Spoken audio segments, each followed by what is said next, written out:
अभी हम question number 2 solve करेंगे। Question number 2 part number 1। इस सवाल में खास बात यह है कि हमें पॉइंट P और Q के respectively x coordinate and y coordinate दिए हुए, यानी कि पॉइंट P का सिर्फ x कोऑर्डिनेट दिया हुआ है और ये गिवन है कि पॉइंट P जो है वो लाई कर रहा है on the x axis.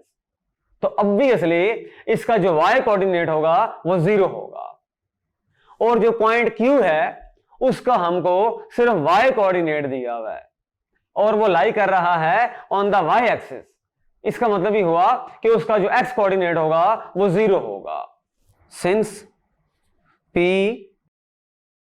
lies on x axis, this implies y coordinate of P will 0. This implies P जो पॉइंट है वो दिया हुआ है 9, 0। Also Q is on y axis.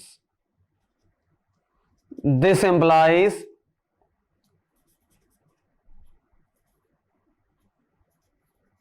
x coordinate of Q is 0. This implies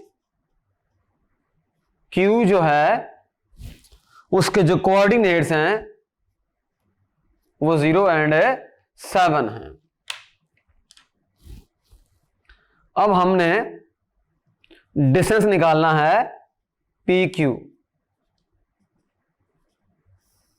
बहुत simple है, 0 - 9 power 2 plus 7 - 0 power 2। तो ये आएगा 0 - 9 9 का स्क्वायर 81 और ये आ जाएगा 49। तो ये आ जाएगा √130। हमें पॉइंट P के अंदर x कोऑर्डिनेट गिवन था और ये गिवन था कि y कोऑर्डिनेट जो है वो 0 है क्योंकि वो लाई कर रहा था ऑन द x एक्सिस। हमें पॉइंट Q के अंदर y कोऑर्डिनेट गिवन था और जो उसका x कोऑर्डिनेट था वो 0 था। क्यों 0 था? क्योंकि ये पॉइंट y एक्सिस के ऊपर लाई कर रहा था। On the x axis y की वैल्यू 0 होती है, on the y axis x की वैल्यू 0 होती है।